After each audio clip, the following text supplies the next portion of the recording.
नमस्कार, SMKC channel में मैं आप सभी लोगों का दिल से बहुत बहुत स्वागत करता हूं। दोस्तों, इस वीडियो में हम लोग बात करने वाले एक बहुत ही फंडामेंटल स्ट्रॉन्ग शेयर से रिलेटेड, जिसके क्वार्टर 4 के रिजल्ट अभी सामने आ चुके हैं। यस दोस्तों, स्क्रीन के ऊपर आप लोगों ने थंबनेल में देखा होगा, मैं बात कर रहा हूं यहाँ पे बजाज फाइनेंस से related. Yes friends, Bajaj finance ने अपने क्वार्टर 4 के नतीजे यहाँ पे सबके सामने रख दिए हैं एंड वो नतीजे कैसे रहे यही हम लोगों को यहाँ पे देखना है। हमेशा नतीजे कैसे आएंगे इससे रिलेटेड बहुत ज्यादा चर्चा होती थी, क्योंकि वो अनप्रेडिक्टेबल बात हुआ करती थी। बट अभी सभी लोगों को पता है 95% 97% सभी लोगों को एक ही पता है कि क्वार्टर ऑन क्वार्टर हो, ईयर ऑन ईयर बेसिस हो, नंबर से वो हम लोग को यहाँ पे पिछले टाइम से कम ही नजर आ सकते हैं देखने के लिए, क्योंकि रीजन तो आप लोगों को जरूर पता है। तो चलिए एक्चुअल में कैसे नतीजा है वो भी देख लेते हैं। एंड रिजल्ट से पहले अगर आप लोग यहाँ पे देखोगे बजाज फाइनेंस की अगर मैं बात करूं तो आप लोग यहाँ पे कह सकते हो कि लगभग हम लोगों को पॉजिटिविटी देखने को मिली, लगभग 40 पॉइंट की जंप आप लोग यहाँ पे कह सकते हो। मतलब थोड़ा सा बाजार बजाज फाइनेंस के रिजल्ट को लेके थोड़ा सा पॉजिटिव था। अभी एक्चुअल में रिजल्ट कैसे आए ये तो बाजार क्लोज हो जाने के बाद आ चुके हैं। तो मार्केट को ये रिजल्ट कैसे लाए, जैसे कि आप लोगों ने देखा बजट नहीं, माफ कीजिएगा, स्टिमुलस पैकेज जो सरकार ने 20 लाख करोड़ का स्टिमुलस पैकेज लाया था वो कैसे लगा, ये तो रिएक्शन मंडे को ही देखने को मिला। सेम वे हम लोग को ये रिजल्ट है बजाज फाइनेंस का एक्चुअल में कैसे लगा मार्केट को ये कल ही देखने को मिल सकता है। तो चलिए सबसे पहले आ जाते हैं कंपनी के रिजल्ट कैसे रहे, इनकम कैसी हुई, एक्सपेंस कितना हुआ, टोटल प्रॉफिट कितना हुआ, उसके ऊपर आ जाते हैं। सो दोस्तों, अभी आप देख सकते हो बजाज फाइनेंस के रिजल्ट यहाँ पे मैंने ओपन कर दिए, आप लोग यहाँ पे आसानी से पढ़ भी सकते हो, क्योंकि जो क्वालिटी है रिजल्ट की बहुत ही अच्छी तरीके से यहाँ पे दिखाई गई है। अगर मैं सबसे पहले बात करूं तो आप लोग देख सकते हैं, हम लोग रिजल्ट यहाँ पे देख रहे हैं, कंसोलिडेटेड फाइनेंशियल रिजल्ट ये देख रहे हैं। आप चाहो तो स्टैंड अलोन को भी ऊपर आसानी से पढ़ सकते हो।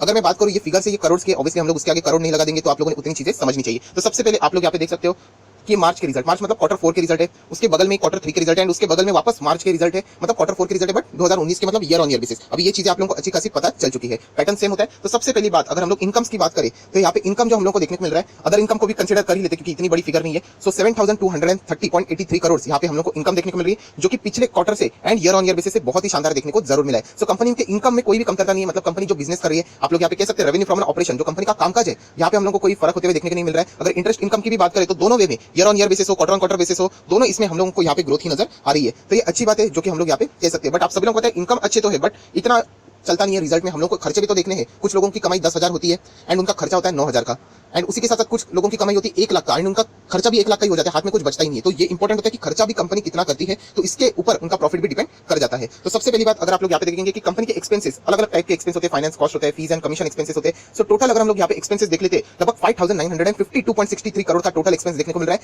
जो कि दोनों टाइम से अगर हम लोग बात करें quarter on quarter and year on year basis दोनों से अगर हम लोग कंपेयर करें तो कंपनी के खर्चे भी बहुत बढ़ चुके हैं। लगभग 1,000 करोड़ के आसपास का हम लोग को खर्चा में जंप देखने को मिल रहा है अगर मैं बात करूं क्वार्टर ऑन क्वार्टर। सो जितना ये खर्चा बढ़ेगा तो ओवरऑल जो इनकम कमाई है वो भी जेब में बहुत ही कम बचेगी। उसी के साथ साथ टैक्स जो नॉर्मली पे करना चाहिए वही पे किया है, कोई यहाँ पे बड़ा एडजस्टमेंट भी नहीं है, क्योंकि आप सभी लोगों को पता है एडजस्टमेंट बहुत हो सकते हैं, फिलहाल की सिचुएशन भी आप लोगों को पता है। तो उसी के साथ साथ थोड़ा सा हम लोग और भी आगे बढ़ जाते हैं। So profit after tax NPAT company का कितना रहा वो अभी हम लोग यहाँ पे देख लेते हैं। मैं थोड़ा सा हाईलाइट करके बताना चाहूंगा। तो ये है कंपनी का NPAT, net profit after tax. So 948.10 crore का एनपीएटी कंपनी ने यहाँ पे पेश किया है, जो कि अगर आप कंपेयर करके देख लेना दोनों हिसाब से मतलब quarter on quarter year on year basis दोनों हिसाब से हम लोग को यहाँ पे ये गिरते हुए देखने को मिल रहा है।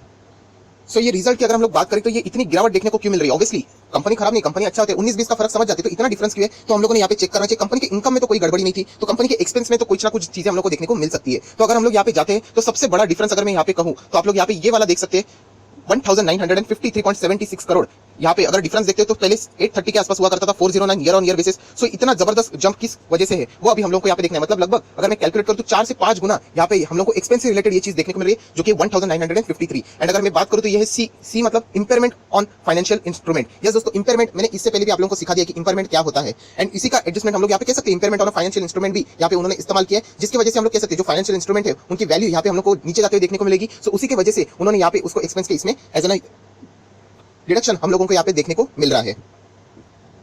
तो दोस्तों ऐसे बहुत सारे फैक्टर है जिसकी वजह से कंपनी के एक्सपेंसेस बढ़े। हम लोग थोड़ा सा और आगे जाएंगे। ऑब्वियसली इतने बड़े बड़े बैंक्स ने प्रोविजनिंग किए, तो ऑब्वियसली इन्होंने भी प्रोविजनिंग किया होगा कोविड-19 से रिलेटेड। सो ऑब्वियसली जो उनका प्रॉफिट है वो बहुत ही शानदार है, हम लोगों ने यहाँ पे देख लिया। बट एक्सेस जो प्रोविजनिंग रहने वाला है, आगे भी उनको लॉस झेलना सके, तो उससे रिलेटेड जो भी उन्होंने एडजस्टमेंट किया, जिसकी वजह से हम लोग को ये सारे प्रॉफिट्स गिरते हुए देखने को मिल रहे हैं। सो ओवरऑल अगर हम लोग बात करें तो यहाँ पे आप चाहो तो समरी के फॉर्म में बेसिक ईपीएस को भी यहाँ पे अगर आप लोग फाइनली अगर अभी तक आप लोगों ने कुछ भी अगर समझ में नहीं आएगा तो उसको भी कंपेयर करके आप अंदाजा लगा सकते हो कि कंपनी के रिजल्ट कैसे रहे। सारे फिगर्स तो मैंने आप लोगों को दिखा दिए, बट स्टिल एक रफली अंदाजा लगाने के लिए ये भी फिगर्स काफी होते हैं। 15.80 ₹15.80 आप लोग कह सकते हैं अर्निंग पर शेयर है, जो कि दोनों बेसिस के हिसाब से आप लोग देख सकते हैं quarter on quarter and year on year basis पे हम लोग को गिरते हुए देखने को मिल रहा है। तो चलिए दोस्तों, ये तो नॉर्मल रिजल्ट हम लोगों ने यहाँ पे पढ़ के देख ली, ये तो कोई भी पढ़ सकता है। बट अभी हम लोग को देखना है और भी इंपॉर्टेंट चीजें, जैसे नेट इंटरेस्ट इनकम, कंपनी के एनपीएस क्या है, प्रोविजनिंग कितना हुआ, ये भी तो इंपॉर्टेंट है। सिर्फ इतना देख के काम कभी भी नहीं चलता है दोस्तों, क्योंकि बहुत ही डीपली रिजल्ट इनको पढ़ना आना चाहिए।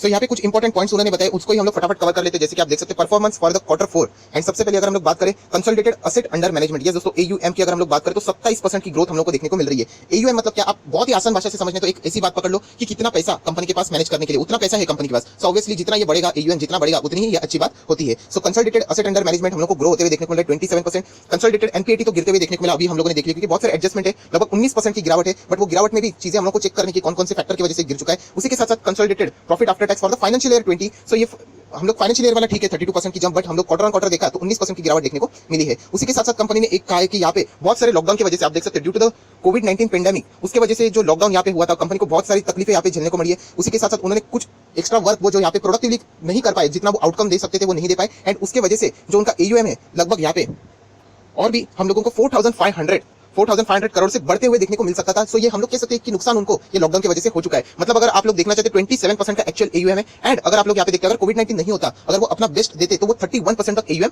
जा सकता था। हालांकि उन्होंने प्रोजेक्टेड बातें बताई है, अभी इसके ऊपर भरोसा रखना है नहीं, ये कंप्लीटली आपके ऊपर रहता है। एक्चुअल AUM की अगर हम लोग बात करें तो 27% तक की फिलहाल यहाँ पे देखने को मिल रहा है।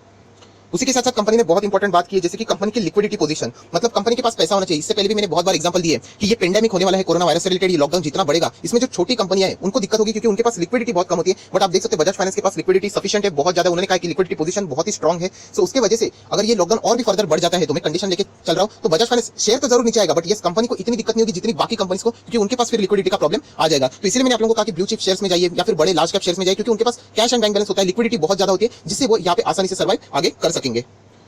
सो दोस्तों नेक्स्ट जो टेबल ओपन किया वो बहुत इंपॉर्टेंट टेबल है। अगर ये टेबल मिस हो गया तो आप लोग शायद से गलत वे में जा सकते हो। अगर आप लोग यहाँ पे देखते समरी के फॉर्म में उन्होंने कंसोलिडेटेड फाइनेंशियल रिजल्ट क्या है ये एक ही टेबल में यहाँ पे बता दिया है। सबसे पहली बात अगर हम लोग बात करें तो न्यू लोन बुक, यस दोस्तों यहाँ पे नए लोन से रिलेटेड 3% की हम लोग को ग्रोथ देखने को मिल रही है, जो कि अच्छी बात है। मतलब कंपनी का बिजनेस अच्छा चल रहा है, ये कि हम लोगों ने यहाँ पे देख लिया है। असेट अंडर मैनेजमेंट ऑलरेडी हम लोगों ने देख लिया था 27%। जो लोग चाहते हैं कि यहाँ पे अगर कोरोना वायरस को अगर हम लोग हटा दे तो ये 31% तक आ सकता था। उसी के साथ साथ अगर हम लोग बात करें तो रिसीवेबल, यस दोस्तों रिसीवेबल की भी बात की तो 26% तक की जंप हम लोग को यहाँ पे देखने को मिल रही है। इंटरेस्ट इनकम की बात करें तो 35% की जंप देखने को मिल रही है। फीस एंड अदर इनकम की बात करें तो 45% जंप होते हुए देखने को मिल रहा है। सो टोटल इनकम आप लोग यहाँ पे देख सकते हैं लगभग 36% यहाँ पे जंप हो चुका है। उसी के साथ साथ एक्सपेंस भी होता है, इंटरेस्ट एक्सपेंस आप सभी लोग पता है, अगर फाइनेंस की कंपनी तो एक्सपेंस बाहर भी चला जाता है। सो 33% तक का यहाँ पे एक्सपेंस भी कंपनी की तरफ से बाहर जा चुका है, जो कि अच्छी बात नहीं होती। मतलब बिजनेस करना है तो ये चीजें हो जाएगी। सो नेट इंटरेस्ट इनकम मतलब एक हाथ से दे एक हाथ से ले, सो अल्टीमेटली हमारे पास कितना बचा तो वो आप लोग देख सकते हैं 38% तक का जंप कंपनी का नेट इंटरेस्ट इनकम से हो रहा है, जो कि अच्छी बात है। मतलब नॉर्मल बिजनेस कंपनी यहाँ पे अच्छी तरीके से कर रही है, जो कि हम लोग यहाँ पे कह सकते हैं। उसी के साथ साथ टोटल ऑपरेटिंग एक्सपेंस, ऑपरेटिंग मतलब जो कंपनी के नॉर्मल बिजनेस रूटीन के एक्सपेंसेस है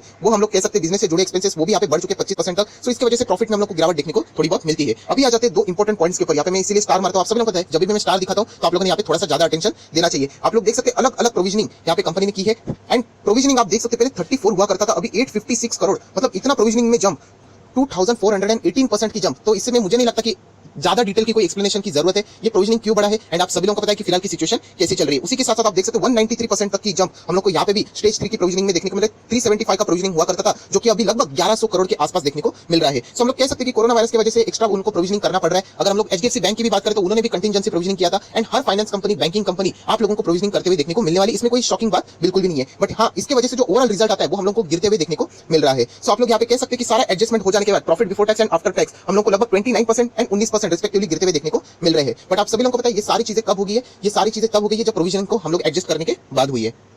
सो बहुत सारे लोग अभी यही पूछेंगे सर इसका अर्थ क्या, क्या रिजल्ट अच्छे आए हैं। देखिए अगर हम लोग कंपनी के ऑपरेशन की बात करें, जिस तरीके की उनको नए लोन्स मिलना, यहाँ पे जो हम लोगों को ग्रोथ देखने को मिली है, अगर मैं आप लोगों को ये ब्रैकेट करके दिखाना चाहता हूँ, total income, net interest income, इनमें होने वाली ग्रोथ, ये बहुत ही अच्छी बात है। बट प्रॉब्लम ये हो चुका है कि ये है क्वार्टर 4 की रिजल्ट, एंड क्वार्टर 1 में क्या हो सकता है इसका अंदाजा आप लगा सकते हो, और प्रोविजनिंग कितनी बढ़ सकती है और भी आगे जाके क्या क्या दिक्कतें हो सकती है। इसीलिए बहुत सारे लोग डर रहे हैं कि क्वार्टर 1 में क्या हो जाएगा, क्योंकि क्वार्टर 1 की हालत अगर इतने से थोड़े से पैंडेमिक की वजह से, क्योंकि तभी इंडिया में इतना इफेक्ट नहीं था, तो इतनी सी हो चुकी है, तो क्वार्टर 1 के रिजल्ट में क्या होगा। एंड इसीलिए यहाँ पे हम लोगों को बहुत ही सावधानी से चलना है। क्या बजाज फाइनेंस खराब शेयर हो गया इसकी वजह से? बिल्कुल नहीं। बजाज फाइनेंस, HDFC ये बहुत तगड़े शेयर है। अगर मैं NBFC को पकड़ के चलता हूं तो ऐसे शेयर में अगर आप रहोगे तो टेंशन की कोई बात नहीं। हाँ, अगर आपको प्रॉफिट में आने उसके लिए समय जरूर लग सकता है, शायद से 1 हफ्ता, शायद से 1 महीना या फिर 1 साल भी, बट आपको लॉस नहीं होगा, इतनी गारंटी है। टाइम लगेगा, ये सारी चीजें जब रिकवर हो जाएगी तब ये स्टॉक आपको जरूर अच्छा खासा पैसा बना के दे सकते हैं। ऐसा हिस्ट्री में भी ऑलरेडी हो चुका है।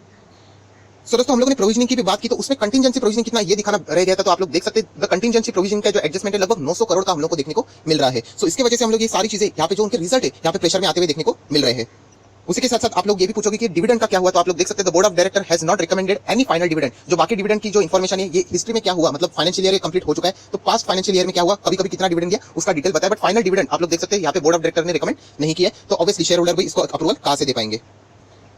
सो दोस्तों ओवरऑल हम लोगों ने रिजल्ट जितने इंपॉर्टेंट पैरामीटर्स थे हम लोगों ने यहाँ पे कंसीडर कर ले एंड रिजल्ट कैसे रहे तो वापस कहना चाहता हूँ कि अगर नॉर्मल सिचुएशन में अभी भी हम लोग कह सकते हैं कि रिजल्ट ठीक ठाक ही थे, इतने खराब नहीं थे, बट यस फिर भी अगर क्वार्टर 4 में हालत ये हो सकती है तो आप सोच सकते हैं कि क्वार्टर 1 में हालत क्या हो सकती है। एंड ये तो बेस्ट अगर हम लोग कह सकते हैं कि एनबीएफसी में बेस्ट ऑफ बेस्ट कंपनी है। सो ये चीज हम लोगों ने जरूर कंसीडर करनी चाहिए। क्या इसमें एग्जिट हो जाना चाहिए? मैंने बार बार बताया ये स्टॉक में एग्जिट होने वाली स्टॉक है ही नहीं। आप चाहो तो इसको बाय ऑन डिप्स की स्ट्रेटजी लगा सकते हो, आप एसआईपी चाहो तो एसआईपी कर सकते हो। मैं आपको बताता हूं हमेशा कि कभी भी अगर ये स्टॉक नीचे आ जाता है तो 1900, उसके बाद आप चाहो तो 1800, उसके बाद 1700, हर 100 के गैप में आप लोग यहाँ पे एसआईपी कर सकते हो। बार बार देखते नहीं रहने का कि चार्ट कहां पे जा रहा है, सिचुएशन खराब है, आप सभी लोग पता है, और भी नीचे आ सकता है। अगर आप चाहते हो कि ये बहुत ही नीचे आएगा, कुछ लोग बोलते सर क्या 3 डिजिट में आ सकता है, तो आप अपनी जो एसआईपी की स्ट्रेटजी है 1900 छोड़ दीजिए, मतलब 100 का गैप छोड़ दीजिए, 200 के गैप में लगाइए, 1900, 1700, उसके बाद 1500, मौका नहीं छोड़ना है। बहुत सारे लोग क्या करते हैं कि एग्जैक्ट बॉटम पकड़ने जाते हैं। एग्जैक्ट बॉटम तो वॉरेन बफेट जी खुद बोलते हैं मैं नहीं पकड़ सकता, तो आप समझ जा सकते हो कि रिटेल निवेशक पकड़ने की कोशिश करते हैं। तो हम लोगों ने क्या करना है, जितना हो सके आपकी कैपेसिटी है, आपके पास पैसा एक्स्ट्रा तो आप जरूर कर सकते हैं। लोन लेना ऐसी चीजें बिल्कुल नहीं करनी है, किसी के साथ से एक्स्ट्रा पैसा लेके ऐसा मार्केट में लगाना पैसा, ये बिल्कुल भी अच्छी बात नहीं है दोस्तों। आप लोग बुरी तरीके से फंस सकते हो। तो ये कहना चाहता हूं अगर आपके पास एक्स्ट्रा पैसे, आप जरूर इस स्ट्रेटजी को फॉलो करके बजाज फाइनेंस में निवेश कर सकते हो। स्टेप बाय स्टेप एसआईपी कर सकते हो, क्योंकि ये कंपनी में लॉस करना ये बिल्कुल भी अच्छी बात नहीं है। मैं लॉन्ग टर्म निवेशकों की बात यहाँ पे कर रहा हूं। एंड अपना जो नजरिया ना लॉन्ग टर्म में रख लेना। फिलहाल की सिचुएशन आप सभी लोग पता है, शॉर्ट टर्म में ज्यादा पैसा बनने के चांसेस बहुत ही रेयर है। सो आयो आशा करता हूं दोस्तों जितने भी रिजल्ट से रिलेटेड इंपॉर्टेंट बातें थी मैंने यहाँ पे कवर कर ली है। एंड अगर आपको ये वीडियो अच्छा लगा होगा तो लाइक करना मत भूलना। एंड दोस्तों